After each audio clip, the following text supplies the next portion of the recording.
चलिए देवान से स्टार्ट करते हैं हम लोग entropy.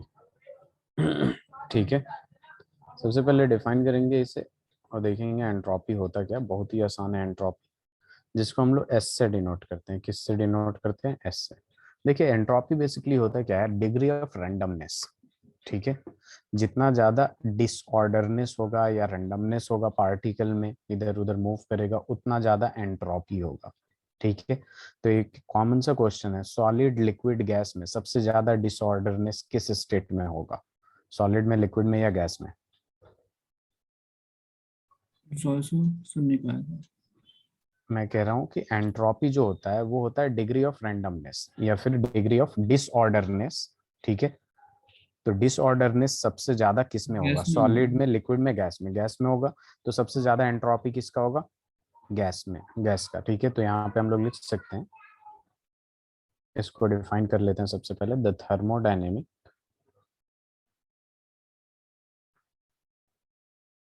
Quantity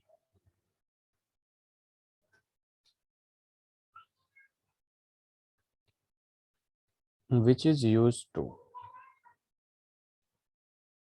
measure degree of randomness or disorderness, degree of randomness or disorderness of the system is called as entropy.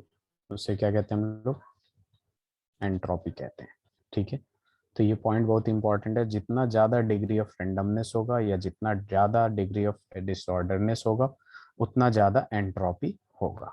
ठीक है, तो यहाँ पे हम एक और पॉइंट लिख सकते हैं कि एंट्रोपी जो होता है आपका डायरेक्टली प्रोपोर्शनल टू डिसऑर्डरनेस होता है। ठीक है, रैंडमनेस होता है या फिर डिसऑर्डरनेस होता है। रैंडमनेस और डिसऑर्डरनेस।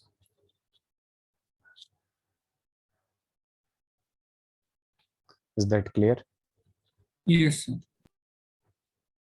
और यहाँ पे हम लोग भी एक और पॉइंट लिख सकते हैं, more is the disorderness, higher is the entropy. Higher is the entropy.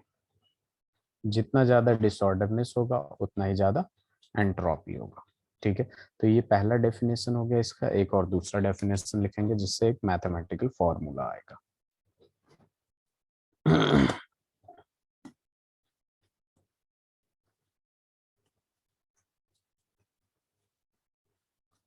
Test हुआ था आपका भी? सर वो तो 9th नंबर के बाद है। अच्छा अच्छा, नहीं कोचिंग की। नो सर, अभी कोई नहीं।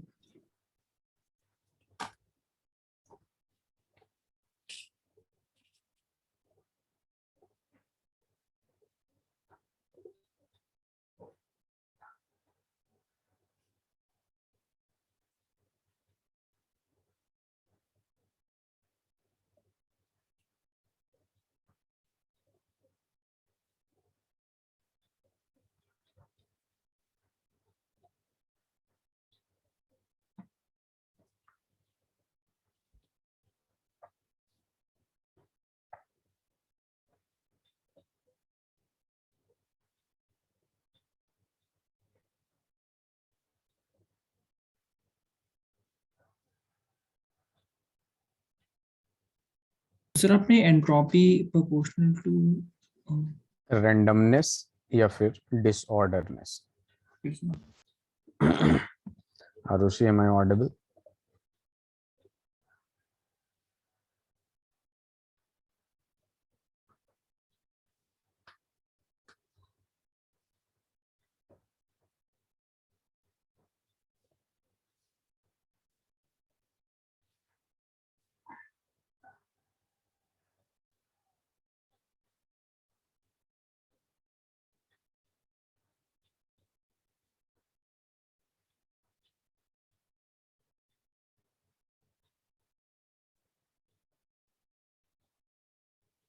इसे लिख लीजिए आप लोग।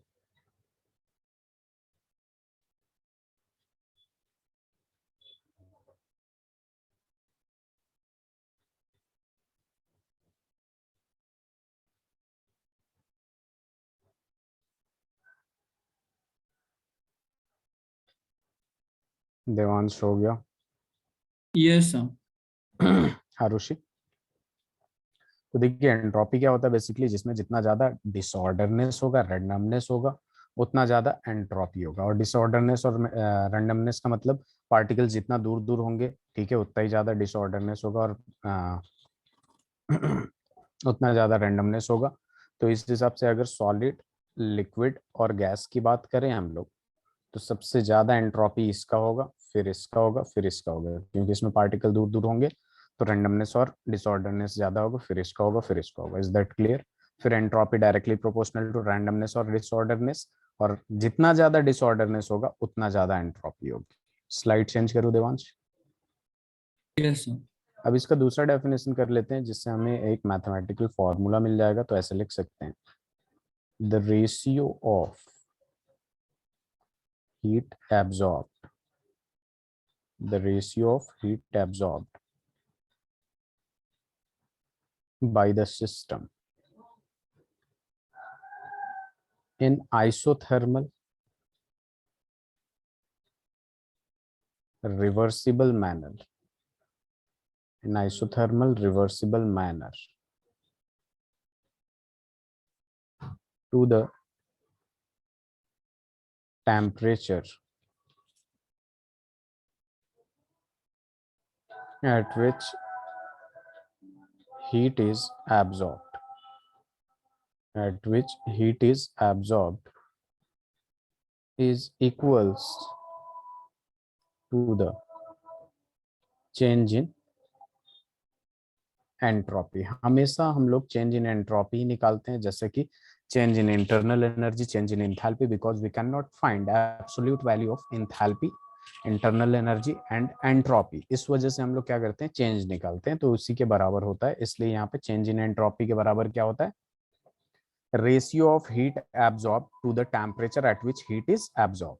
तो यहाँ पे एक फॉर्मूला आ जाएगा आपका, delta S is equal to, ये जो क्यू होना चाहिए क्या होना चाहिए, रिवर्सिबल होना चाहिए, divided by temperature.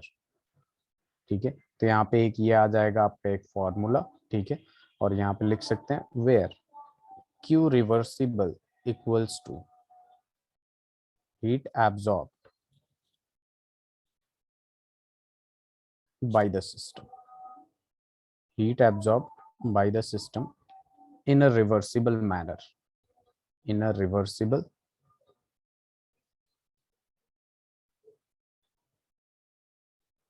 in a reversible manner at temperature T, at temperature T। और इसकी यूनिट की जब बात करेंगे तो ऊपर जूल है और नीचे कैल्विन है, तो जूल पर कैल्विन हो जाएगा या फिर कैलोरी पर कैल्विन हो जाएगा। ठीक है, ओके देवांश, यस सर। चलिए इससे लिख लीजिए।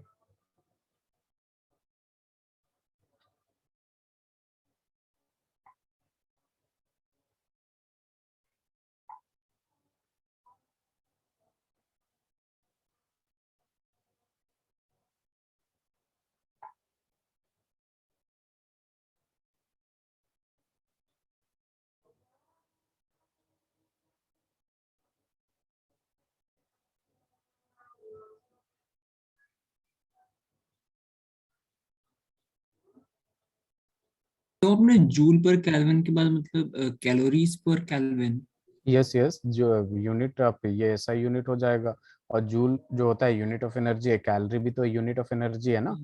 तो कैलोरी पर कैल्विन में भी बहुत सारे क्वेश्चंस में दे रखे होंगे ये। ठीक है, या फिर जूल पर कैल्विन में दे रखा होगा।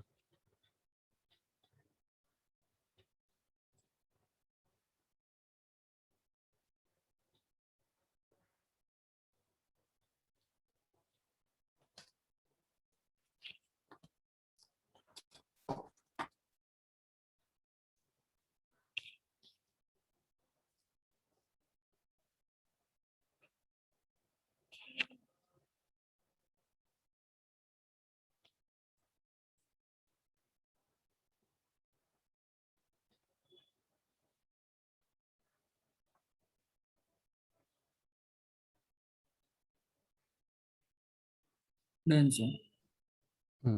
वेरी गुड, इसमें कोई डाउट? No sir. चलिए आगे बढ़ते हैं हम लोग। अब देखिए यहाँ पे क्या आ जाएगा आपका कि जैसे मान लीजिए अब, हाँ ठीक है, तो यहाँ पे एक पॉइंट लिख सकते हैं हम लोग इजीली कि we can not calculate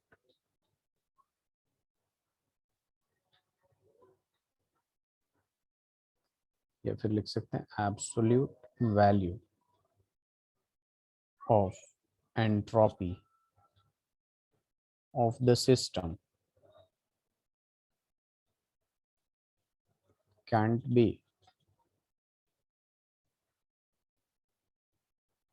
calculated, only change in enthalpy, only change in enthalpy can be measured or calculated। ठीक है, तो इस वजह से हम क्या निकालते हैं, चेंज इन एंथैल्पी निकालते, चेंज इन एंट्रोपी निकालते, change in entropy, change in entropy can be measured और कैलकुलेटेड। तो delta S is equal to क्या हो जाता है, S total minus S initial.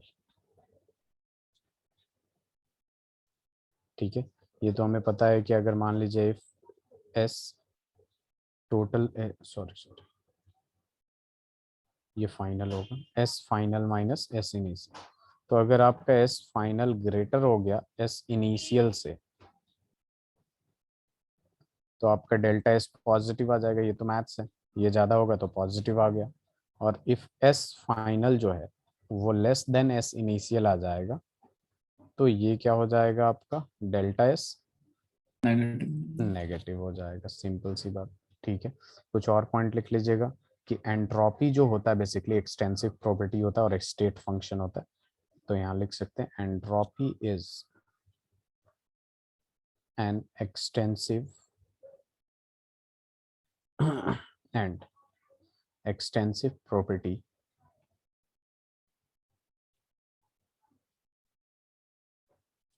and a state function and a state function। ऐसे लिख लीजिए।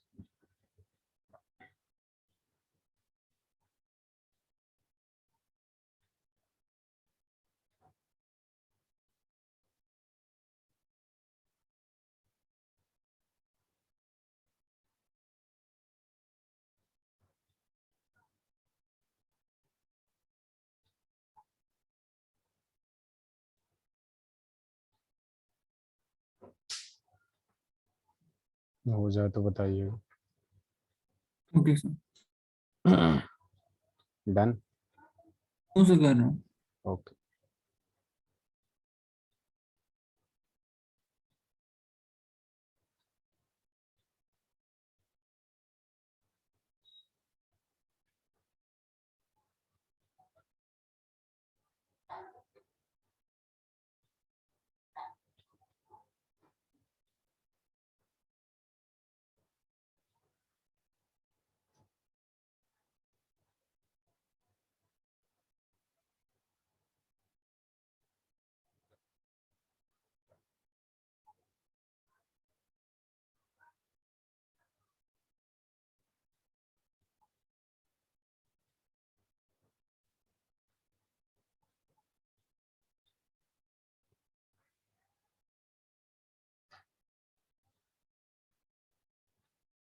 सही, थर्मोडायनामिक्स का लास्ट लेक्चर है या अभी इसके आगे है?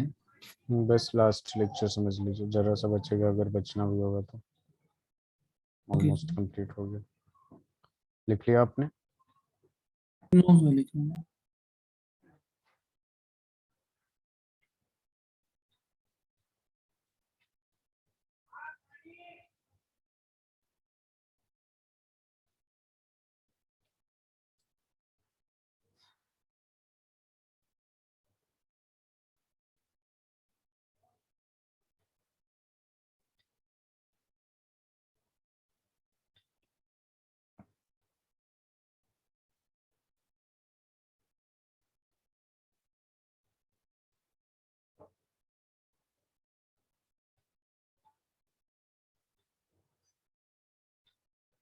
Done sir.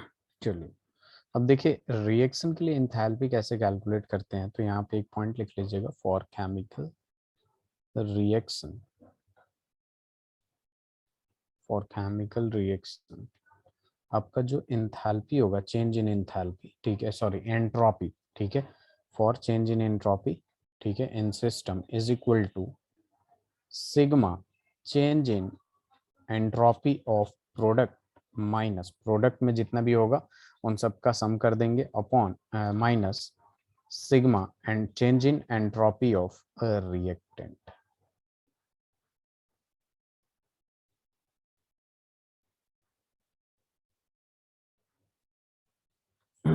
Is that clear? Yes sir. चलिए अब देखिए फिजिकल स्टेट की बात करते हैं, हम लिखिएगा फैक्टर्स अफेक्टिंग द एंट्रोपी या फिर रैंडमनेस, ठीक है। तो यहाँ पे जब बात करेंगे तो ये देखिए सबसे पहला फिजिकल स्टेट अफेक्ट करता है। तो फिजिकल स्टेट में क्या हो जाएगा आपका कि जो एंट्रोपी होगा गैस का वो ग्रेटर होगा as compare to entropy of liquid, और सबसे कम एंट्रोपी किस में होगा, ठीक है, वो किस में होगा, सॉलिड में। S for entropy, S for entropy. Is that clear? Yes sir. चलिए से लिखते जाइए।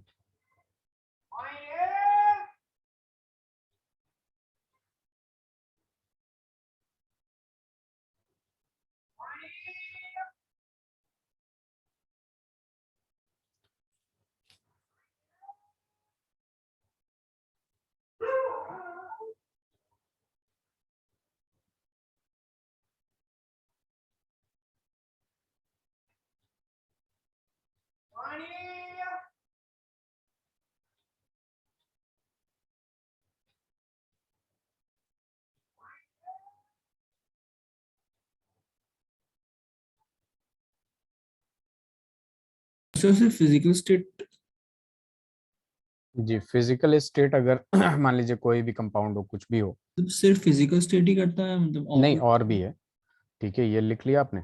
अब इसके बाद हो गया ये yes done. Sir. Yes sir. अब आ जाएगा टेम्परेचर, क्या आ जाएगा, टेम्परेचर। तो एक बात बताइए कि अगर किसी सिस्टम है, कोई सिस्टम है, ठीक है, इसमें कुछ है, इसका टेम्परेचर जब राइज करेंगे हम लोग, इंक्रीज करेंगे, तो रैंडमनेस घटेगा या बढ़ेगा, इंक्रीज करेगा। रैंडमनेस बढ़ेगा, ठीक है, जाहिर सी बात है रैंडमनेस क्या होगी, बढ़ेगी। तो ठीक है, तो अब जब रैंडमनेस इंक्रीज हुआ, ठीक है, तो आपका जो डेल्टा एस होगा वो नेगेटिव होगा या पॉजिटिव होगा। इनिशियली टेम्परेचर टी पे था, अब टेम्परेचर क्या हो गया, T+100 हो गया, T+10 हो गया, टेम्परेचर इंक्रीज कर दिया, तो फाइनल में रेंडमनेस बढ़ गया, तो चेंज इन एंट्रोपी जो होगा basically, final positive. Minus initial करेंगे तो पॉजिटिव होगा कि नहीं। Very good. Is that clear? Yes sir. अब देखिए सी में प्रेशर की बात करते हैं, ठीक है। अगर आपने प्रेशर इंक्रीज कर दिया तो वॉल्यूम डिक्रीज होगी या इंक्रीज होगी, प्रेशर। प्रेशर इंक्रीज कर दिया तो वॉल्यूम क्या होगी, वॉल्यूम क्या बोला, डिक्रीज। डिक्रीज होगी ना। प्रेशर यस अगर सर। मान लीजिए इधर से लगा दिया आपने इस पे, तो इसका वॉल्यूम क्या होगी, डिक्रीज हो जाएगी, और यस वॉल्यूम होगी। डिक्रीज होगी तो रेंडमनेस इंक्रीज होगा या डिक्रीज होगा, डिक्रीज होगा।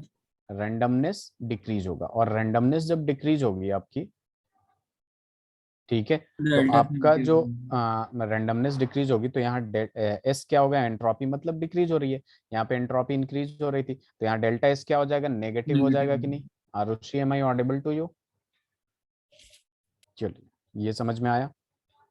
ये जस्ट लाइक ऐसा ही है कि जैसे मान लीजिए H2 है, यहाँ पे 2 एटीएम प्रेशर है, ठीक है, ये गैसेस स्टेट में है। अब इसको आपने कर दिया H2, ठीक है, और ये गैसेस स्टेट में जस्ट सपोज यहाँ पे प्रेशर और ज्यादा इंक्रीज कर दिया आपने, 5 एटीएम कर दिया, तो यहाँ पे डेल्टा एस क्या हो जाएगा, नेगेटिव हो जाएगा, क्योंकि वहां पे वॉल्यूम कम होगी तो रेंडमनेस के लिए जगह नहीं होगा, डिसऑर्डरनेस के लिए पास पास मॉलिक्यूल आ जाएंगे, डिसऑर्डरनेस और रेंडमनेस घट जाएगी, और रेंडमनेस जब घटेगी तो फाइनल माइनस इनिशियल करेंगे, डेल्टा एस नेगेटिव आएगा। क्लियर है? Yes sir. चलिए अब अपने पास आ जाता है डी। स्लाइड पीछे कर दीजिए, नोट नहीं किया था। अच्छा नोट नहीं किया था, कर लीजिए।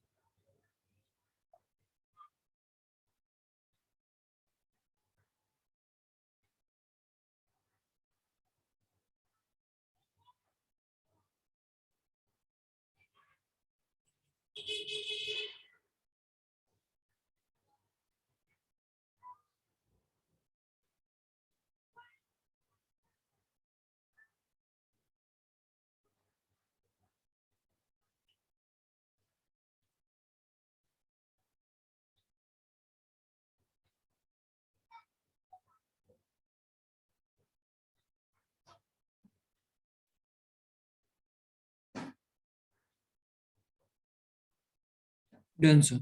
Very good. अब देखिए अपने पास क्या आ जाएगा फॉर केमिकल रिएक्शन, ठीक है, क्या आ जाएगा फॉर केमिकल रिएक्शन। आपको पता है यहाँ पे क्या होगा, यहाँ पे ध्यान दीजिएगा, delta N G is equal to, already पता है यहाँ पे क्या होगा, number of moles of product, number of moles of gaseous product minus number of moles of delta N G product minus delta N G reactant कर देंगे, ठीक है, डेल्टा एन जी रिएक्टेंट, ठीक है, ठीक है। अगर ये पॉजिटिव आ गया, ठीक है, तो आपका जो एंट्रोपी है वो भी पॉजिटिव आएगा। अगर ये नेगेटिव आ गया तो एंट्रोपी भी क्या होगी, नेगेटिव होगी। यहाँ पे क्या होगा, डेल्टा एन जी अगर पॉजिटिव आ गया, ठीक है, तो यहाँ पे क्या हो जाएगा, डेल्टा एस पॉजिटिव हो जाएगा, ठीक है। अगर delta N G less than zero यानी नेगेटिव आ गया तो डेल्टा एस क्या हो जाएगा, नेगेटिव हो जाएगा। क्यों, क्योंकि देखिए यहाँ पे क्या होता है कि जैसे रिएक्शन की जब बात करते हैं हम लोग, ठीक है, जस्ट सपोज यहाँ पे H2 है गैसियस स्टेट में और इसको किसी वजह से आपने किसी तरीके से 2H कर दिया, यहाँ नंबर ऑफ मोल्स जो है वो कितना है, 1 है, और यहाँ नंबर ऑफ मोल्स 2 है कि नहीं, बताइए।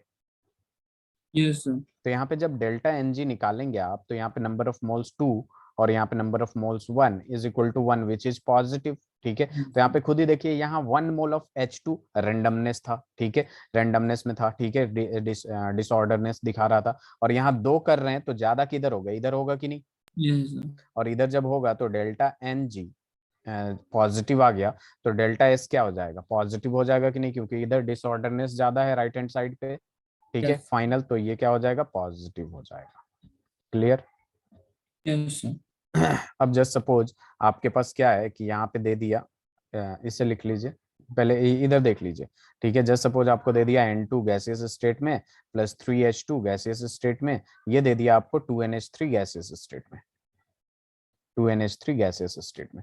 तो यहाँ पे अगर डेल्टा एन जी का वैल्यू निकाले आप, ठीक है, डेल्टा एन जी से भी कंपेयर कर सकते हैं, तो 2 माइनस 3+1 4 इज इक्वल टू -2 आ गया। तो यहाँ देखिए क्या हो रहा है कि सिस्टम में यहाँ पे इसका 1 मोल और इसका 3 मोल क्या कर रहे हैं, रेंडमनेस में, यानी टोटल 4 मोल जो हैं वो डिसऑर्डरनेस शो कर रहे हैं, और प्रोडक्ट में देखेंगे तो ओनली 2 मोल है, तो इधर नंबर ऑफ मोल्स डिक्रीज हो गया, डिसऑर्डरनेस डिक्रीज हो गया, तो डेल्टा एस नेगेटिव हो जाएगा कि नहीं। Yes sir. बस यही बात है, लिखिए इसे। सर इसका कोई स्टेबिलिटी से भी रिलेशन होता है या फिर? अभी पता चलेगा जब हमें स्पॉन्टेनिटी वगैरह देखेंगे, तो रिलेशन निकाल लेते हैं हम लोग। Okay sir.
Done sir.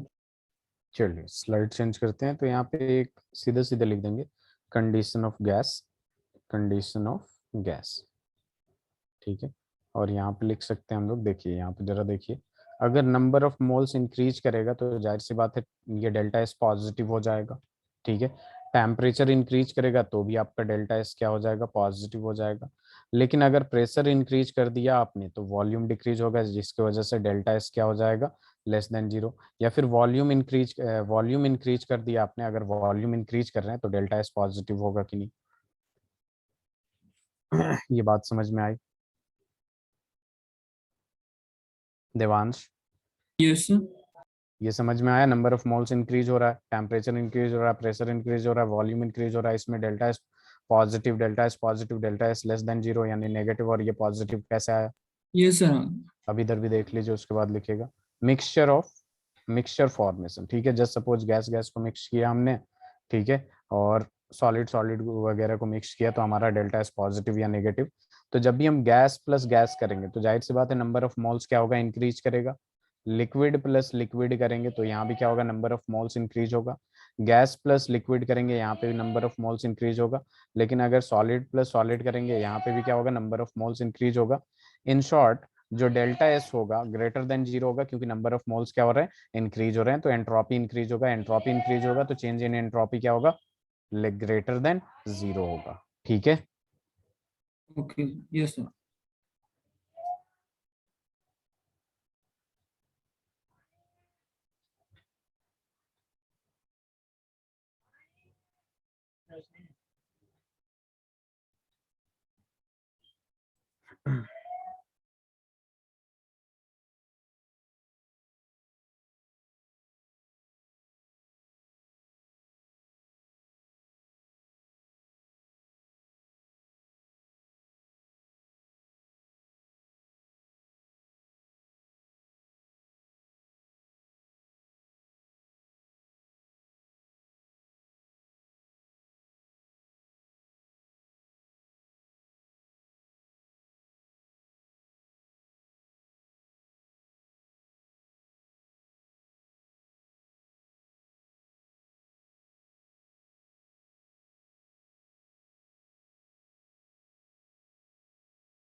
हो गया।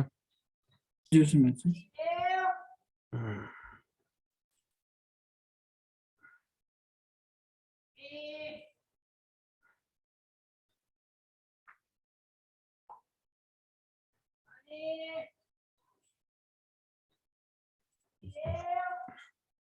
सर यस, इसमें मिक्सचर फॉर्म में जैसे आपने बोला कि गैस प्लस गैस मतलब गैस में रेंडर में सबसे ज्यादा होती है, तो सर बस सर सॉलिड और सॉलिड प्लस सॉलिड में रेंडमनेस इंक्रीज कैसे होगी? नंबर ऑफ मोल्स इंक्रीज हो जाएगा ना। देखिए यहाँ पे मान लीजिए एक मोल था, यहाँ एक अलग सॉलिड था, यहाँ एक मोल था, तो यहाँ अलग अलग क्या दिखा रहा था आपका, एंट्रोपी दिखा रहा था, ठीक है। अब आपने इंक्रीज कर, जब दोनों को ऐड किया तो 2 मोल हो गया कि नहीं। नंबर ऑफ मोल्स बढ़ेगा तो एंट्रोपी मतलब बेसिकली डिसऑर्डरनेस बढ़ेगी ना। जहाँ 2 मोल हो और जहाँ 10 मोल हो, तो 10 मोल जहाँ होगा वहां पे ज्यादा डिसऑर्डरनेस आएगा कि नहीं। Yes sir. अब मान लीजिए NaCl एक है, अब इसमें कितना भी कम होगा, अगर 5 मोल ऑफ NaCl ले लेंगे, ठीक है, तो इसमें तो डिसऑर्डरनेस ज्यादा होगा ना। Yes sir. Hmm,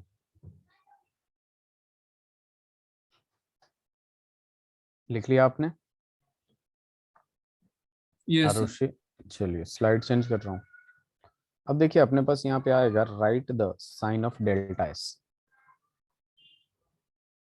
right the sign of delta S of the following. इन सब में क्या करना है, साइन निकालना हमें, ठीक है, पॉजिटिव होगा या नेगेटिव।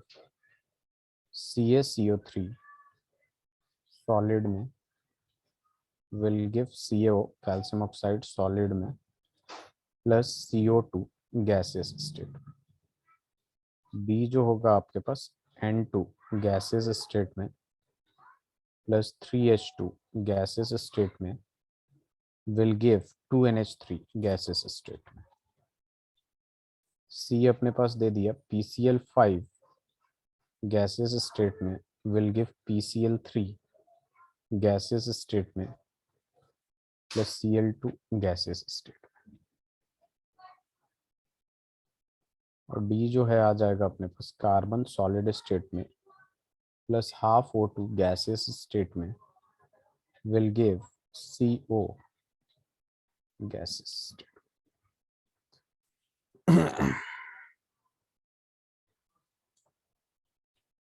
सॉलिड में ना के बराबर वो होता है एंट्रोपी, उसमें भी डिसऑर्डरनेस होता है लेकिन बहुत कम।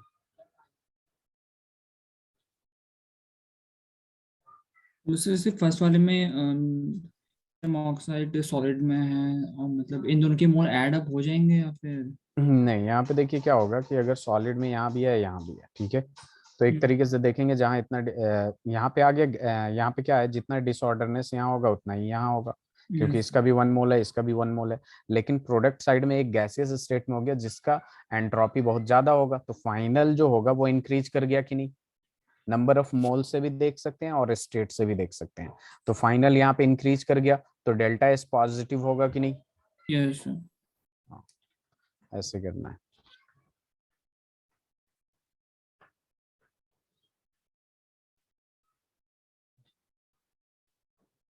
तो सेकंड वाले का डेल्टा एस नेगेटिव होगा। Delta S negative.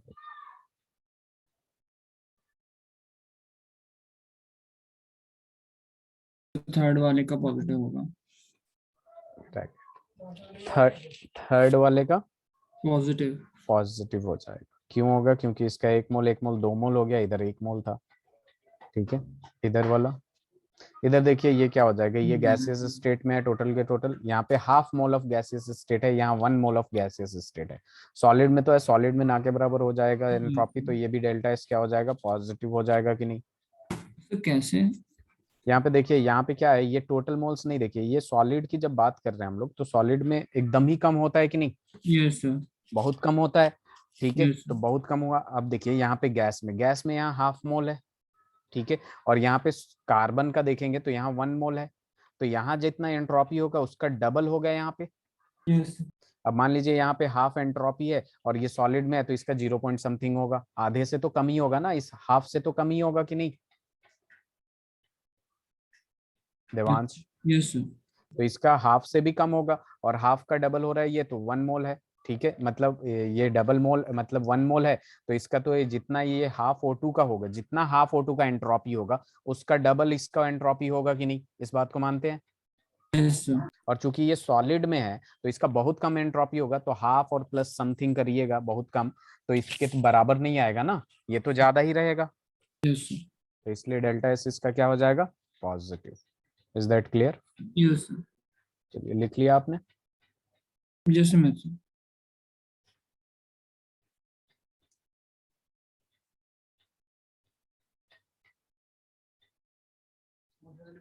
हम्म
डन सर। कल पेपर हो गया। चलिए अब यहाँ पे एक और क्वेश्चन दे दूंगा मैं आपको इस तरीके से कि NaCl है एक्वस में, और इधर दे दिया NaCl सॉलिड स्टेट। बताइए किसका ज्यादा होगा, पॉजिटिव या नेगेटिव।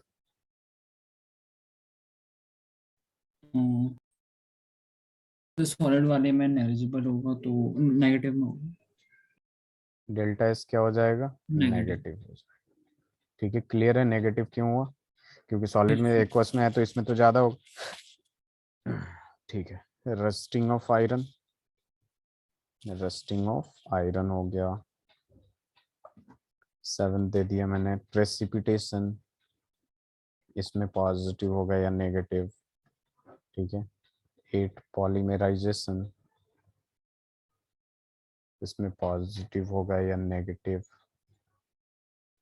समझ में नहीं आएगा बता दीजिएगा, मैं बता दूंगा। रस्टिंग ऑफ आयरन में क्या होगा, देखिए रस्टिंग ऑफ आयरन में बेसिकली क्या होता है, मिक्सचर होता है। ठीक है, यहाँ पे क्या होता है कि आयरन जो होता है वो रस्ट करता है, और यहाँ पे क्या हो गया, मिक्सचर हो गया। यानी एक तरीके से देखेंगे, ठीक है, तो जो रस्टिंग ऑफ आयरन होता है, आयरन के ऊपर पे छोटे छोटे पार्टिकल चिपकते रहते हैं व्हेन एक्सपोज टू एयर या moisture.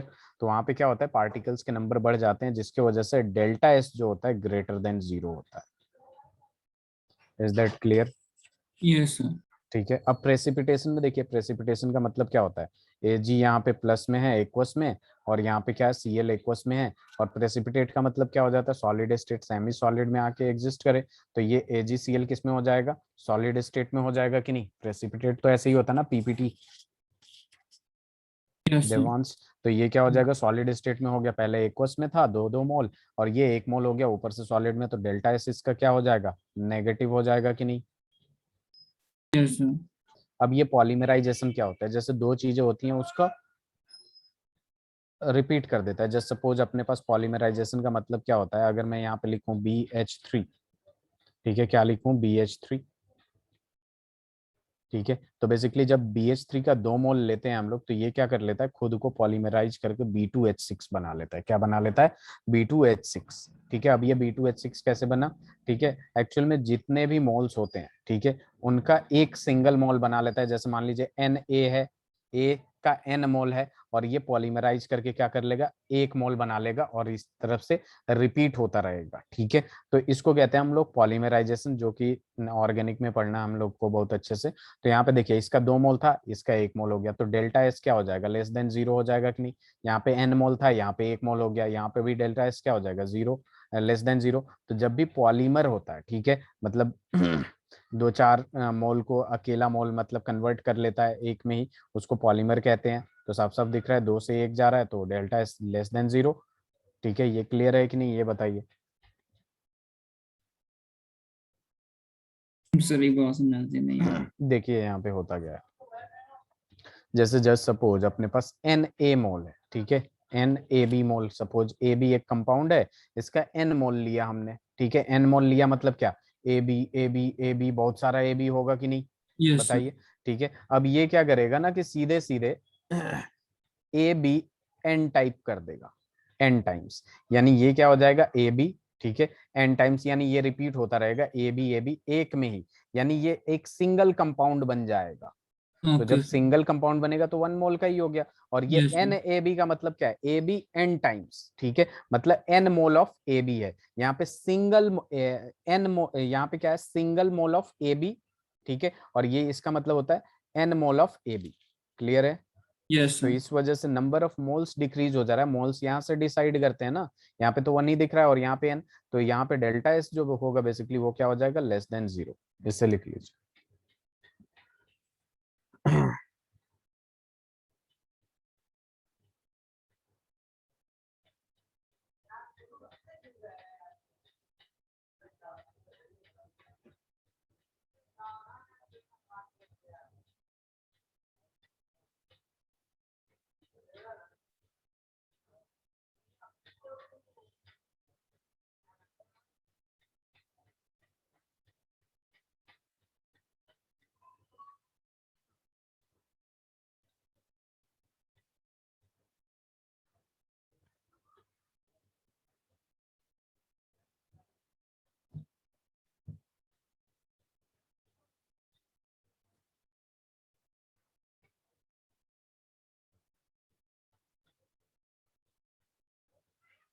Done sir.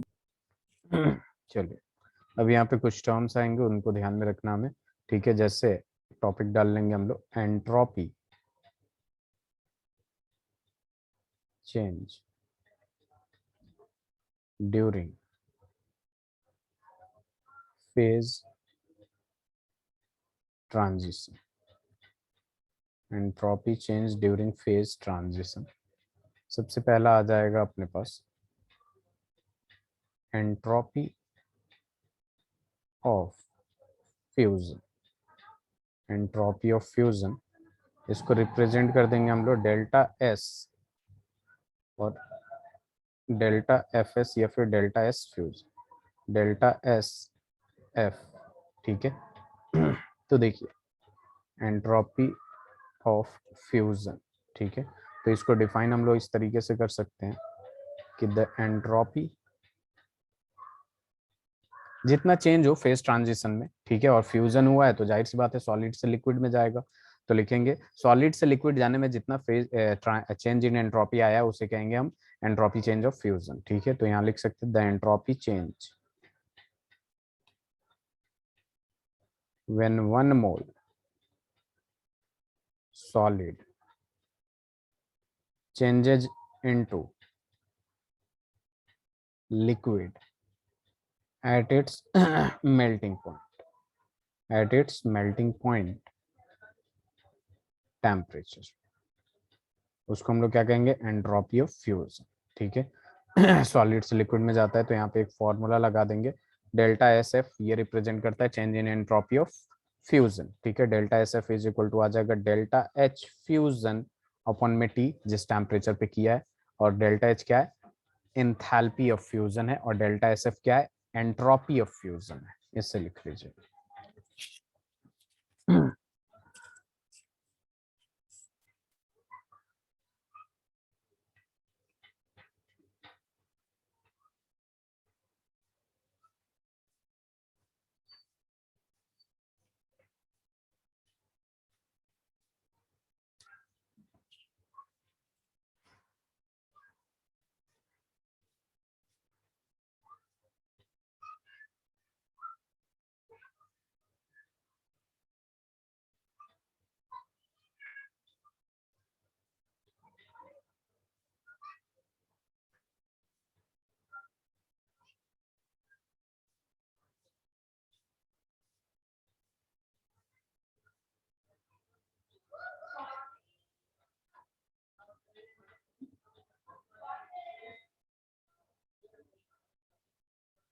Done sir.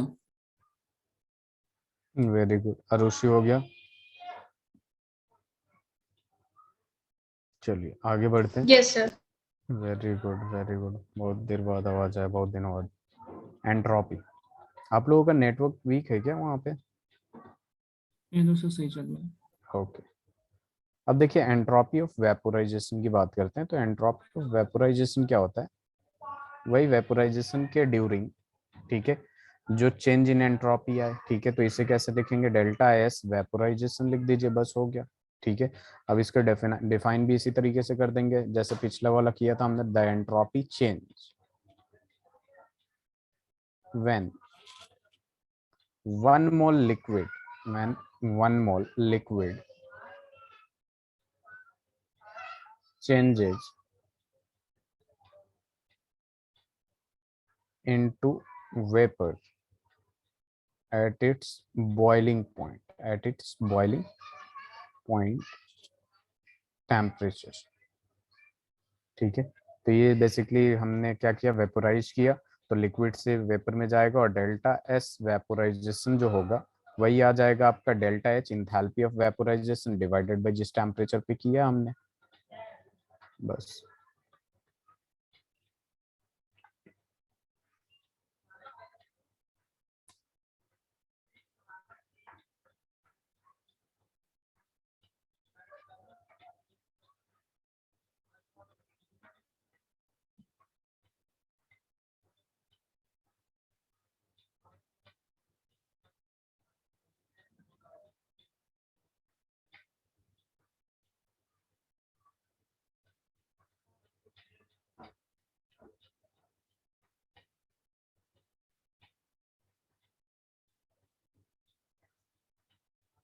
हो गया। क्वेश्चन में sir.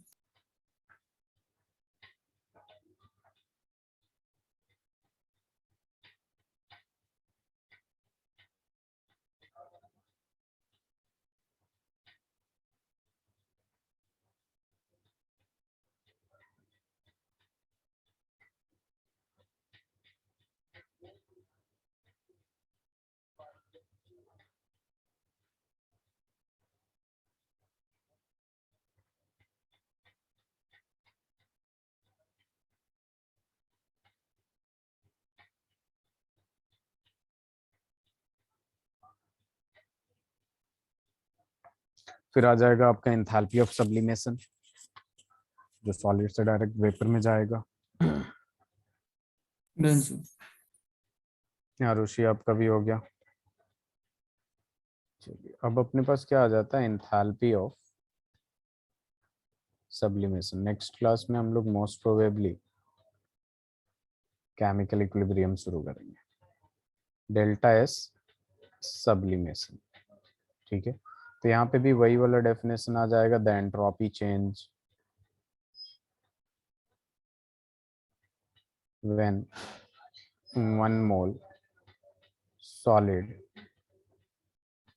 changes into vapor at a particular temperature, at a particular temperature। ठीक है, तो इसका भी फॉर्मूला आ जाएगा, delta S sublimation delta H sublimation divided by T. एक बात बताइए, ग्रेफाइट का एंट्रोपी ज्यादा होगा या फिर डायमंड का? सर डायमंड का। डायमंड का, क्यों? तो वो ज्यादा मतलब डेंस है। डेंस ज्यादा है, यानी ज्यादा टाइटली पैक्ड मॉलिक्यूल्स होंगे। यस। तो जहाँ ज्यादा टाइटली पैक्ड पार्टिकल्स होंगे, ग्रेफाइट का होगा। ग्रेफाइट का ज्यादा होगा ना। यस। ठीक, ये लिख लीजिए।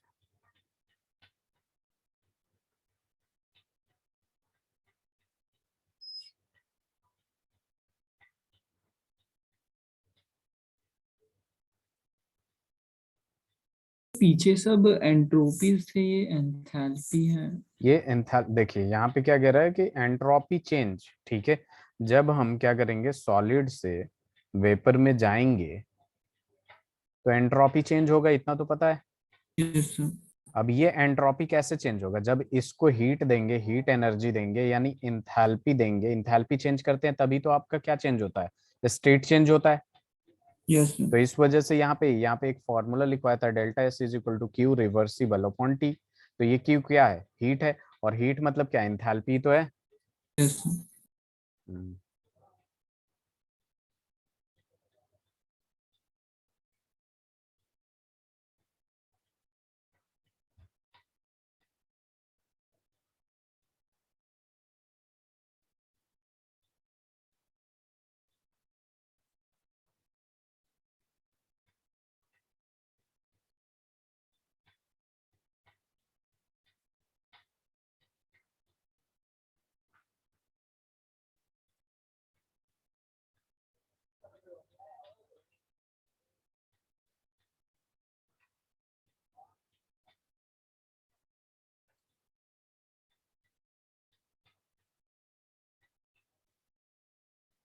लिख लिया आप लोगों ने? Yes sir.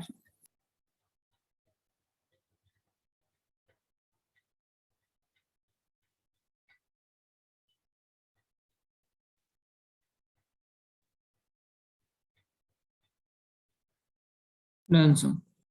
चलिए अब देखिए, यहाँ पे हम स्पॉन्टेनिटी की बात करेंगे in terms of entropy change. तो यहाँ टॉपिक डालेंगे spontaneity of a process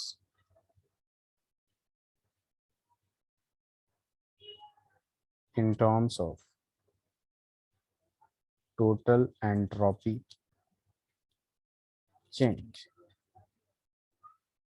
total entropy change। तो यहाँ पे देखिए क्या हो जाएगा, इफ डेल्टा एस टोटल जो होगा पॉजिटिव होगा, ठीक है, जब भी चेंज इन एंट्रोपी अगर पॉजिटिव आया, इसका मतलब स्पॉन्टेनियस प्रोसेस है। स्पॉन्टेनियस प्रोसेस का मतलब क्या होता है, जिसको हमें एक्सटर्नल एफर्ट नहीं देना पड़ता है, उसको रिएक्शन को होने के लिए, प्रोसेस को होने के लिए उन दोनों को मिक्स करिए, आपका एक प्रोडक्ट दे देगा, ठीक है, या खुद टूट के दे देगा।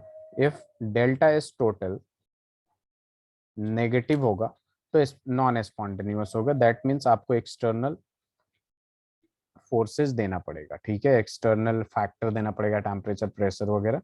तो इसे क्या कहेंगे, नॉन स्पॉन्टेनियस प्रोसेस, ठीक है।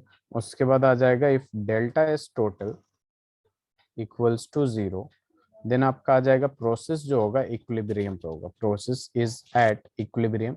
इक्विलिब्रियम का मतलब ये होता है कि जो डबल हेडेड एरो से ऐसे होता है ना, वो इक्विलिब्रियम होता है। सॉलिड से लिक्विड, लिक्विड से सॉलिड, या फिर रिएक्टेंट से प्रोडक्ट, प्रोडक्ट से रिएक्टेंट, जो रेट ऑफ फॉरवर्ड होता है वही रेट ऑफ बैकवर्ड होता है। ये नेक्स्ट क्लास में इक्विलिब्रियम के बारे में हमें बहुत ही अच्छे से पता चलेगा।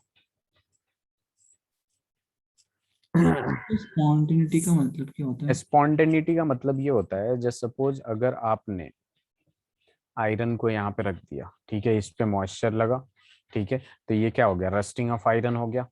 यस। इसमें कुछ आपको टेम्परेचर या प्रेशर देना पड़ा, नो सर। ये स्पॉन्टेनियस हो गया। ठीक है, अगर मान लीजिए कोई और ऐसा चीज है, जैसे मान लीजिए आपको कुछ ऐसा बनाना है, ठीक है, जैसे CH4 में अगर हम Cl2 और उसको धूप में छोड़ दीजिएगा HNO में, ये रिएक्शन हो जाएगा, सब्स्टिट्यूशन रिएक्शन CH3+HCl। अब कुछ रिएक्शंस ऐसे होते हैं जिन्हें हमें कराना पड़ता है, ठीक है, जैसे मान लीजिए H2+O2 का अगर आपने सही से मिला दिया जो कंपोजिशन है उसमें, तो H2O बन जाएगा। लेकिन इसको तोड़ने के लिए, वो वापस से इधर लाने के लिए हमें क्या करना पड़ेगा, तोड़ना पड़ेगा कि नहीं। यस सर, अब हीटिंग। रस्टिंग ऑफ आयरन हो गया, तो अब ये इजिली तो हटेगा नहीं, तो उसको करने के लिए हमें एक्सटर्नल लगाना पड़ता है ना, टेम्परेचर, प्रेशर, या फिर कुछ ना कुछ तरीका यूज करके फिजिकल उससे साफ करते हैं हम लोग, तो वो नॉन स्पॉन्टेनियस हो गया। ठीक है, तो जो एक्सटर्नल एफर्ट डालना पड़ता है वो नॉन स्पॉन्टेनियस होता है, जो अपने आप हो जाता है उसे क्या कहते हैं, स्पॉन्टेनियस कहते हैं। Okay is that clear? ठीक, यस सर। लिख लिया आपने? सर देख रहा हूँ।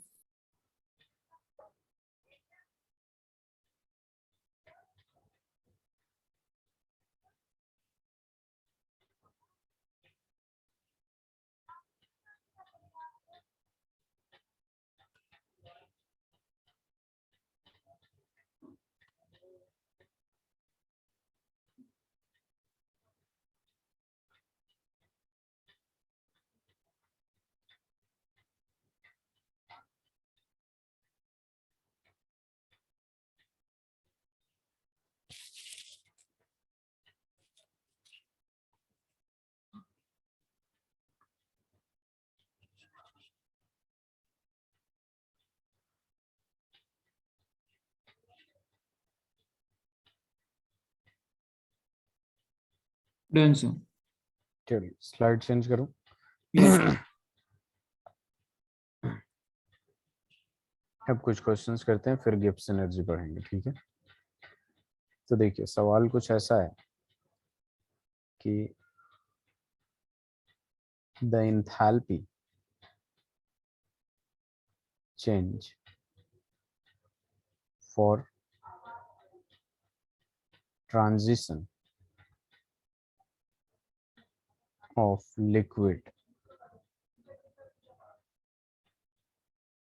liquid water to steam is 40.8 kilojoule per mole at 373 Kelvin. Calculate delta S for the process. Calculate delta S for the process.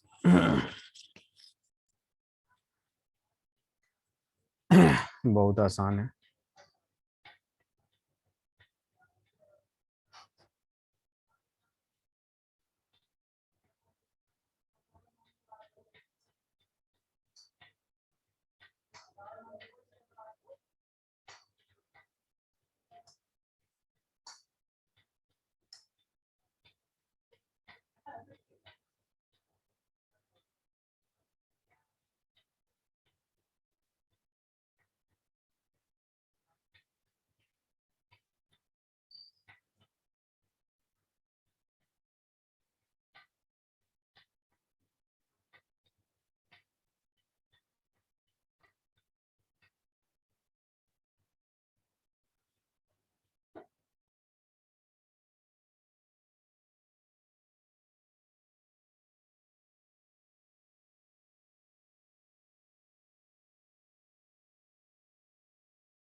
हो गया।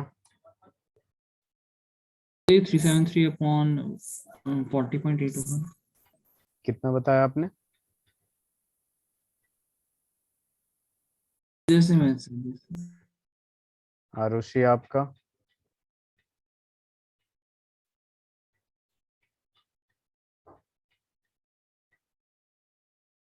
मेरा 40.8 अपॉन 373।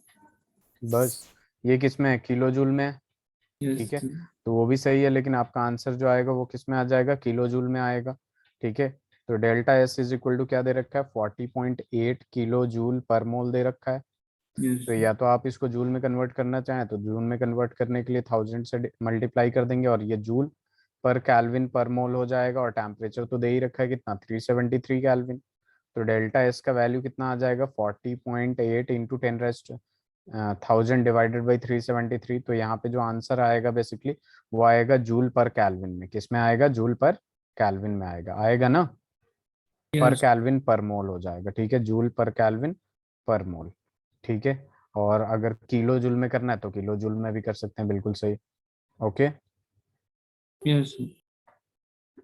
चलिए आगे बढ़े। आरुषि, चलिए स्लाइड चेंज करूं देवांश? यस। चलिए, अब टॉपिक डालिएगा यहाँ पे गिब्स एनर्जी। क्या टॉपिक डालेंगे? Gibbs energy.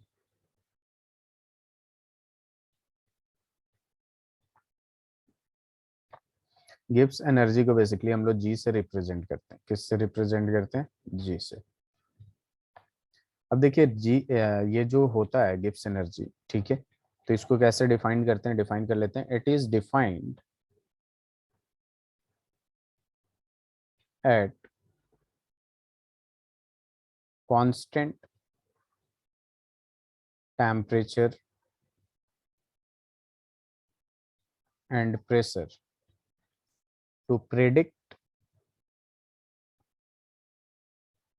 spontaneity of pressure, spontaneity of process, to predict a spontaneity of a process। देखिए गिब्स एनर्जी में क्या दे रखा है कि ये बेसिकली कांस्टेंट टेम्परेचर पे डिफाइन करते हैं और प्रेशर पे।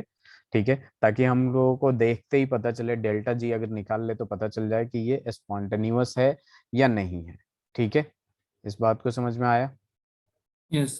अब देखिए इसको दूसरा डिफिनेशन ऐसे कर सकते हैं कि इट इज यूज्ड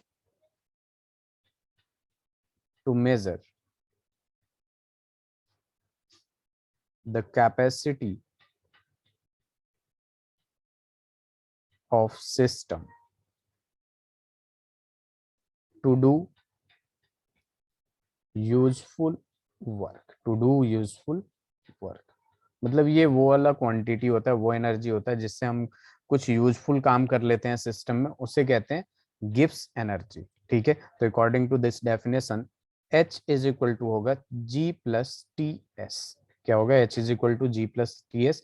ये क्या होता है? H जो होता है आपका इंथैल्पी होता है। क्या होता है? मतलब गिब्स एनर्जी जो होता है, total energy, enthalpy is equal to होता है आपके पास गिब्स एनर्जी और प्लस में T फॉर टेम्परेचर और ये S फॉर एंट्रोपी। आप लोगों ने वो फॉर्मूला देखा होगा, एस से delta S is equal to क्या था? Q by T.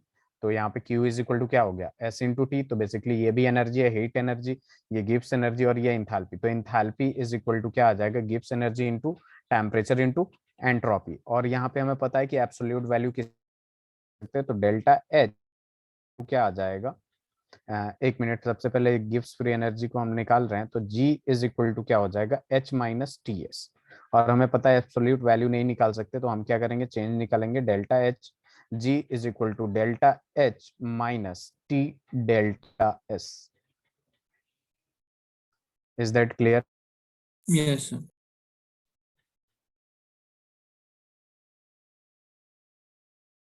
ये डेल्टा एच जो चेंज इन एंथैल्पी है, डेल्टा एस जो है चेंज इन एंट्रोपी।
लिख लिया आपने?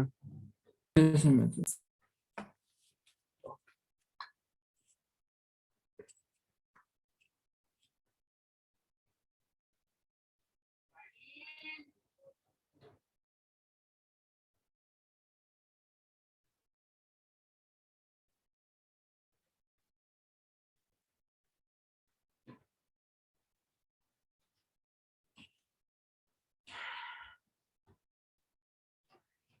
तो सर आपने जब डेल्टा जी को delta H minus T delta S लिखा है तो ये उससे मतलब ये फॉर्मूला है H is equal to G minus T S.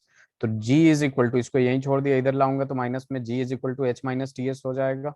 Sir बोला कि आपने मतलब टेम्परेचर के आगे डेल्टा क्यों नहीं लगाया एस, मतलब अच्छा टेम्परेचर सेम रहता है ना, जब एंट्रोपी हम निकालते हैं तो एट जैसे बॉइलिंग कांस्टेंट पॉइंट। टेम्परेचर हाँ और कांस्टेंट टेम्परेचर होता है इस वजह से।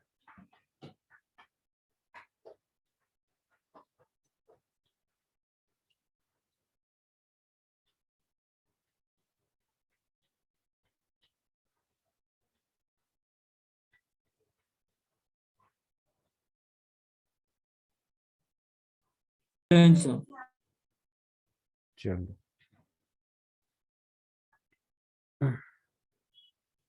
स्लाइड चेंज करूं? Yes sir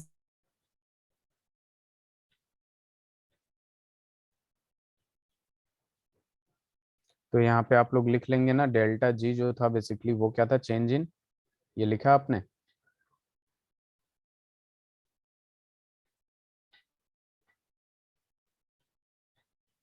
Gibbs energy, delta H जो है वो है आपका चेंज इन एंथैल्पी,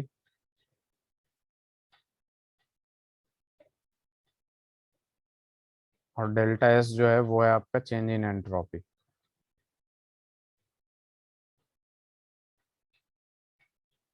ठीक है, तो इसे लिख लीजिए। अब यहाँ पे देखिए क्या हो जाएगा, यहाँ पे एक और फॉर्मूला आता है जिससे हमें बेसिक डेल्टा जी से कैसे पता चलता है। ठीक है, तो ये बात हमेशा ध्यान में रखिएगा, यहाँ पे एक फॉर्मूला है, delta G is equal to delta H minus T delta S. तो यहाँ पे आ जाएगा if delta S total positive होगा। अब देखिए ये वाला अगर ध्यान दीजिए जरा, अगर ये पहले मैं पूरा लिख देता हूँ, ठीक है, रुक जाइए, यहाँ पे सीधे सीधे लिखता हूँ। डेल्टा जी अगर लेस देन जीरो होगा यानी नेगेटिव होगा, तो आपका ये क्या होगा, स्पॉन्टेनियस होगा, प्रोसेस क्या होगा, स्पॉन्टेनियस होगा। डेल्टा जी अगर पॉजिटिव हुआ, ग्रेटर देन जीरो होगा, तो ये होगा आपका नॉन स्पॉन्टेनियस। क्या होगा, नॉन स्पॉन्टेनियस। अगर delta G equals to zero हुआ, तो ये होगा आपका इक्विलिब्रियम पे। किस पे होगा, इक्विलिब्रियम पे होगा। अब देखिए यहाँ पे इस फॉर्मूले से ध्यान दीजिए आप लोग कि अगर डेल्टा जी नेगेटिव, नेगेटिव कब होगा, जब ये वाला पार्ट ज्यादा पॉजिटिव होगा तभी तो ये नेगेटिव होगा, क्योंकि ये जब पॉजिटिव होगा, पॉजिटिव जाके इसमें मल्टीप्लाई होगा नेगेटिव से, तो नेगेटिव बन जाएगा। और ये जब ज्यादा नेगेटिव होगा तो इसको नेगेटिव में ही ओवरऑल रखेगा, तभी तो होगा देवांश। यस सर इसका मतलब यहाँ पे लिख देंगे, यहाँ डेल्टा एस टोटल जो होना चाहिए वो पॉजिटिव होना चाहिए, ताकि पॉजिटिव होगा और पॉजिटिव नेगेटिव से मल्टीप्लाई होकर बड़ा सा नेगेटिव देगा। ठीक है, और नेगेटिव देगा तो डेल्टा जी नेगेटिव होगा, और ये यहाँ पे पॉजिटिव होने के लिए डेल्टा एस टोटल जो होना चाहिए वो नेगेटिव। अब आप खुद ही देखिए कि यहाँ पे अगर ये नेगेटिव हो गया तो नेगेटिव नेगेटिव मल्टीप्लाई होकर पॉजिटिव हो जाएगा, तो वैल्यू क्या देगा, पॉजिटिव। और डेल्टा डेल्टा जी का वैल्यू जब पॉजिटिव आएगा तो कैसा होगा, नॉन स्पॉन्टेनियस होगा कि नहीं। यस सर और delta G equals to zero तो इक्विलिब्रियम पे होगा, दैट मीन्स डेल्टा जो एस होना चाहिए, डेल्टा एस टोटल, वो क्या हो जाएगा, जीरो हो जाएगा, तभी तो ये जीरो हो जाएगा। ठीक है, तो इसे लिख लीजिए, spontaneous non spontaneous.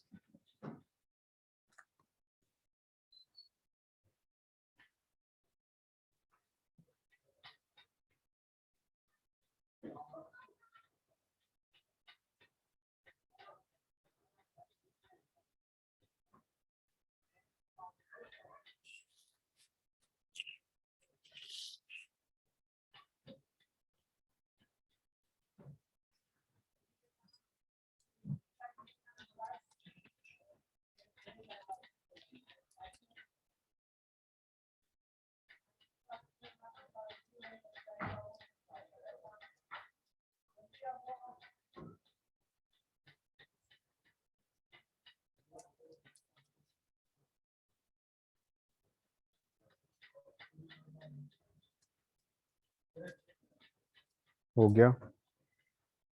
Yes.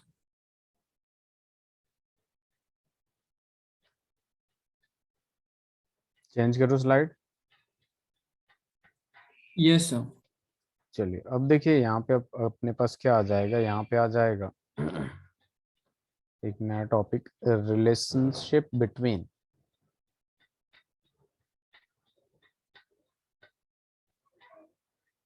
Standard gives energy, यानी डेल्टा जी नॉट जिस पे लग गया वो स्टैंडर्ड हो गया, एंड इक्विलिब्रियम कांस्टेंट के, इक्विलिब्रियम कांस्टेंट के में। तो देखिए यहाँ एक फॉर्मूला होता है फॉर अ रिएक्शन, यहाँ लिख देता हूँ, फॉर अ रिएक्शन, ठीक है, यहाँ पे दे रखा है M1A plus M2B will give N1C plus N2D, ठीक है। यहाँ पे डायरेक्ट एक फॉर्मूला गिवन है, डेल्टा जी जो गिब्स एनर्जी होता है is equal to delta G not which means standard Gibbs free energy plus RT ln Q, ठीक है। इसे इक्विलिब्रियम में हमें पढ़ना है। इस ये रिएक्शन, ये इक्वेशन कहाँ से आया इससे मतलब नहीं है, इसे ध्यान में रखिएगा, ठीक है।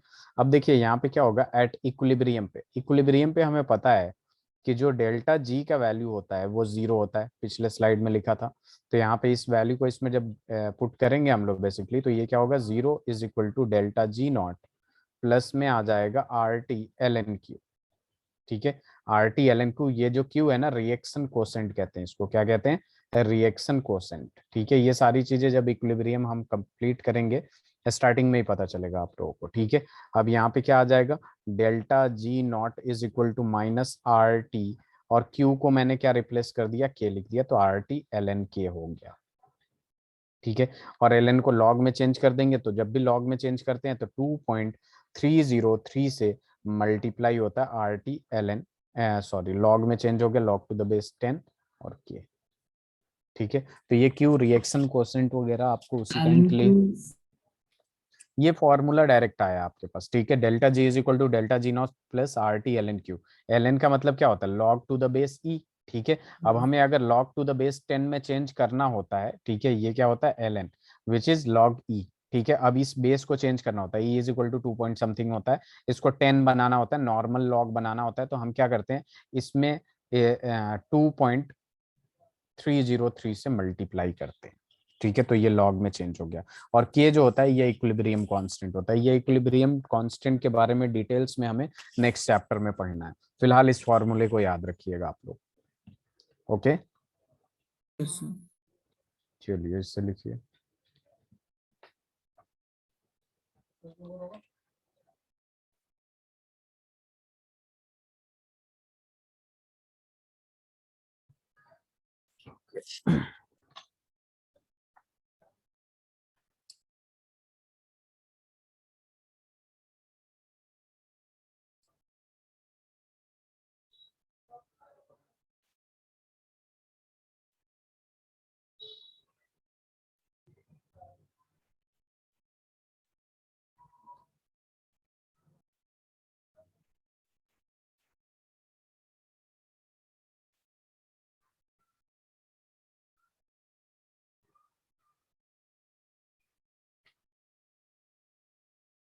हो गया, उससे कर रहा हूँ। ओके। आरुषि,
सर आपने एलन क्यू को के में कैसे कन्वर्ट किया? ये रिएक्शन कोसेंट होता है, ठीक है, और जो रिएक्शन कोसेंट होता है ना वो इक्विलिब्रियम पे के बराबर हो जाता है। तो ये इसलिए कह रहा हूँ, ये वाला पार्ट ना इक्विलिब्रियम जब सही से पढ़ेंगे तो आपको समझ में आ जाएगा, ओके ठीक है।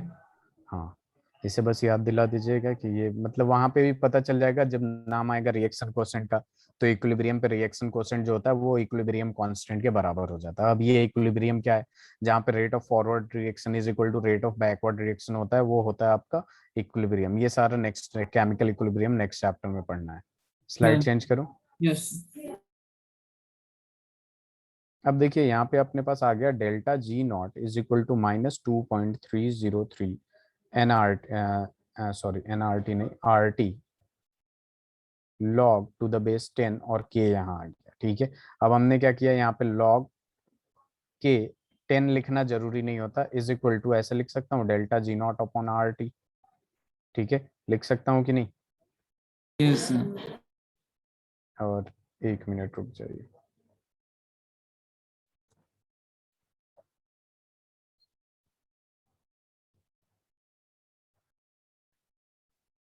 तो बेसिकली हमने क्या किया, ये इक्वेशन 1 से तो यहाँ पे बेसिकली के इक्विलिब्रियम या के इज इक्वल टू सीधा सीधा एक फॉर्मूला ले लेता हूँ, ठीक है।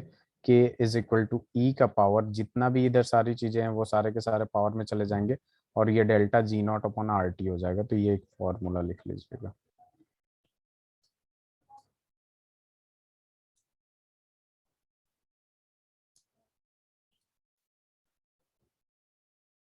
ये वाला लास्ट वाला पार्ट एंट्रोपी पे क्वेश्चन जो आएगा वो इस फॉर्मूला पे बहुत ही कम क्वेश्चन आता है, सॉल्व इजिली हो जाता है। लॉग आप लोग सॉल्व कर लेंगे, लॉगरिथम मैथ्स का पार्ट है।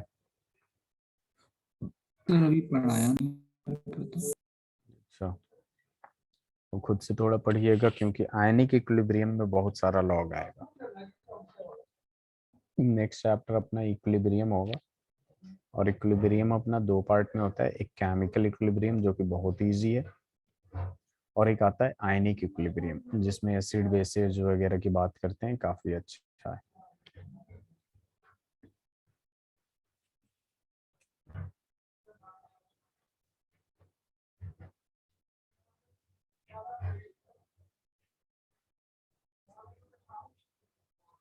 हो गया। Yes sir.